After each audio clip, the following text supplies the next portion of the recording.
नमस्कार, प्रणाम। हम पवन सिंह आज आप सबसे अपने दिल के बात शेयर करता नहीं। कौन कहता है आसमान में सुराख नहीं हो सकता।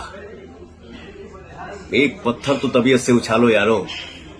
हमारे बड़े भैया भारतीय जनता पार्टी के राष्ट्रीय प्रवक्ता और पूर्व केंद्रीय मंत्री सैयद शहनवाज हुसैन जी ने जब से बिहार के उद्योग मंत्री पद की जिम्मेदारी को संभाले हैं, तब से बिहार में उद्योग की एक अलग ही चर्चा है।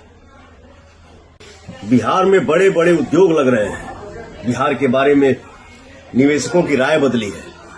तो मेरी पूरी शुभकामनाएं भैया के साथ है।